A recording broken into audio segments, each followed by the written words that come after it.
Hi guys, in this YouTube video, I will tell you how you can build a bridge between consumer psychology to ads. And not only ads, the primary motive of this video is if you want to create an agent that constantly scans ads of your competition on a particular consumer psychology and gives you a report against it, then how you can create that as well. Let me explain this with the help of an example. The most powerful consumer psychology in marketing is before after bridge. You show something before, you show after, and you show the bridge. Bridge is your product. Now, what happens is you want to get more ideas with respect to before and after ads that you can run, let's say, on Meta. So, can we build an agent that scans Meta ad library constantly and gives me the examples of before after ads directly in my inbox? Or maybe it stores at one place that I can refer to.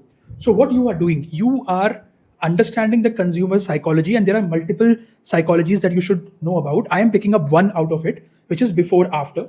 Then I want to run ads on before after, video ads or static, but I don't want to do generic before after ads. I want to see what competition is doing or what other category other businesses are doing as well, and then get inspiration from it so that I can use it for my own Meta ads. Now, understand the thought process first. If you see this entire process, what are you defining as a marketer? You are defining that which psychology principle, consumer psychology principle, you want to pick up. And then at most, you will define the market, which could be US, which could be India, and then you define the category. It could be skincare, it could be anything. It could be fitness, it could be B2B, SaaS, whatever it is. You define the category. I believe you should define the category, but if you want to keep it open in the beginning and not go category specific, you can do that as well with the help of this agent. How this agent will essentially function. So first of all, understand what is the job of the agent. Agent is like an employee. The job of the employee is to do all the grunt work for you, which means it will go out there on the internet. It will look at different ads. It will see which ads fit in your criteria of before, after, and then will store those ads at one place. For this, what do you exactly need? There are 9 or 10 steps to it, and I will try to simplify it as much as possible. Firstly, you will create this agent on Claude Code. So if you have no experience of Claude, or if you don't have the app, I would recommend you should download this app. There are 9 steps involved in building this agent, and the first step is claude.md file. Now, this is the file which is like the brain of this agent. If you remember, I told you that agent is nothing but an employee. Now, employee needs a JD, which is job description. It needs brain. It needs hands to work. This is the brain, and Claude will define this brain for you. You do not have to worry.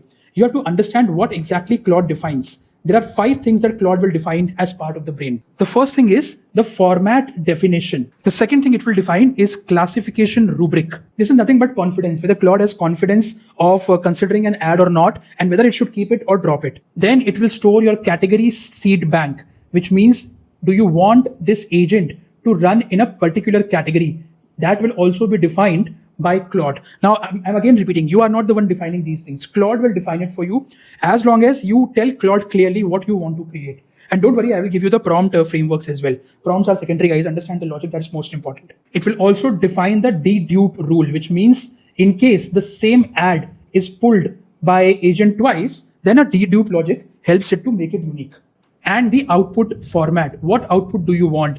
Do you want to store this information on a Notion? Do you want an email that is sent to you probably every day or once a week? All of that is defined under output. So the first thing that will be defined by Claude based on your prompt is the brain, and these are the components of the brain. If you don't understand it fully, it's okay, but I feel if you want to go deep into this field, you should know what the brain of your employee has, so that you can make changes or tweaks if at all required. The second thing is credentials. This agent will use a connector on Claude called Appify. So your Appify tokens, your Gmail login, and your Notion login.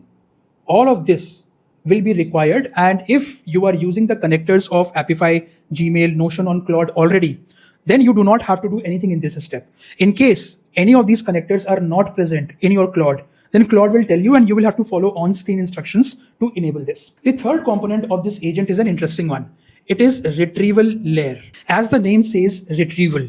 So with the help of Appify, this agent firstly looks at the different components of your ad. For example, what is the format you want? What is the category you want? In which country you want this ad to run? Do you want this agent to only look at active ads? These are some of the things that will be retrieved with the help of this agent. So what exactly is retrieved here? The name of the page, which is your brand page, the copy of the ad, which is going along with your static or video ads. I will explain you how video ads work in this case as well in some time. The creative link. This is the link to the creative that your competition or anyone else is running in the similar category, and the start date of the ad. If you are working in marketing, you might want to know all of these things. When an agent performs an action, you do not just want to look at the output. You should see the backstage or backstory of it as well. And these are some of the things. The fourth step is the normalization step. Now, what happens here is very interesting. As far as static ads are concerned, it is easy for this agent to pull the static creatives and the copies that go along with creatives. So if a brand is running an ad, which is simple static creative of before and after, for this agent to pull that along with copy is simple. The complication starts when we talk about video, because Claude on its own cannot watch videos. So what Claude does two things. In fact, this agent does two things. Number one, it breaks down your videos into transcript. So if there is any voiceover in the video, which usually ads have a transcript, then this agent will be able to understand that this particular ad is a before-after ad. Secondly, if it is able to understand from the transcript, then it will pull the relevant information from there. But if it is not fully able to understand or the confidence is low, then it also looks at video frame by frame. And it will extract some sample frames to see if it is actually before-after video or not. This is what you need to understand when it comes to creating any agent which requires a video fetch, at least as on date. Maybe in future this will get better. The fifth step is classification. In this step, Claude simply ranks the ads that are pulled as per confidence, that which of the ads followed number 1, number 2, number 3 ranking and so on as per before after bridge. The sixth step is store and dedupe. Now in this step, what happens is all the ads which are unique gets stored in Notion, and you can choose another tool if you want to. Notion is easier because there is a connector available inside Claude. There is a free version of Notion as well, and then there are paid tiers as well, which you can check out. But all the unique ads are stored in Notion, and if at all there is any duplicate ad, that gets ignored. So Notion has the database of your ads. The seventh step is the digest. In this step of this agent, what happens is any new ad that this agent discovers, it sends it to you on your Gmail. So while a copy is there on your Notion, you also get a Gmail maybe once a week or more frequently if you want. And I think you should keep emails minimal. Too many emails, you will lose the track and you will lose the interest and confidence to check it and apply it. The eighth step of this agent is the trigger. The trigger is basically when do you want this agent to function. This will of course not function 24/7 for you. This will function on a specific day of the week or time of the day, you can decide. Now, Claude has launched something called routine recently. What happens is, if you say that this agent should run every Monday at 9 a.m., then you can configure that in the Claude itself. Routine is a new feature. Basically, this agent will run on Claude's server. So even if your system is off, your laptop is off, even then this agent will run. And this is a very useful feature. If you use agents regularly, you would know how painful it has been for a long time that you keep your system on all the time for an agent to run. So trigger is you decide when you want this agent to trigger and scan the internet, scan the ads, and maybe send you an email and update the Notion. And ninth step is my favorite. This is feedback loop. I intentionally build feedback loops whenever I create an agent. The reason is very simple. Let's say you run this agent for the first time and it gave you 30 ads. And these 30 ads are all stored on your Notion. Now, the way you will set up this agent is that the moment out of these 30 ads, you disapprove, let's say 18 ads. You are disapproving, which means it doesn't qualify as per your brand or you don't like them. Whatever the reason is, you do not want this agent, listen to this carefully, you do not want this agent or employee to pull similar ads to these 18 ads ever again. That is what feedback loop is.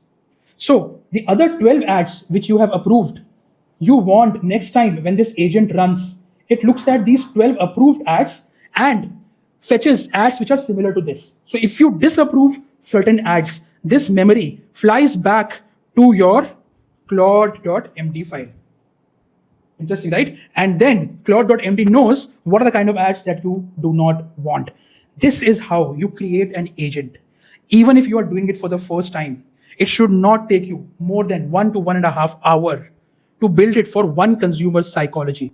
There are multiple consumer psychologies. If you're working in marketing, learn storytelling. It's going to be one of the most important skill sets. And when it comes to storytelling, understanding consumer psychology is absolutely critical. And because you want to play on it, if you don't know what market is doing with respect to a particular psychology, then you might feel behind or you will be shooting in dark. So this is how you create your agent, which does all of this, understanding what category your competition is doing for a particular consumer psychology, updates in a database, and also sends you an email. Now the ball is in your court. Go ahead, execute it. I will give you all the steps and prompts to build this. I would charge lakhs from a brand to build this for them, but I'm giving you the first agent that you can build from consumer psychology to ads yourself. So go ahead, execute it. And if you're part of HQ Club, if you're stuck anywhere, send me a message on the HQ Club feed and I'll be happy to answer. And I will see you in the next video. Thank you.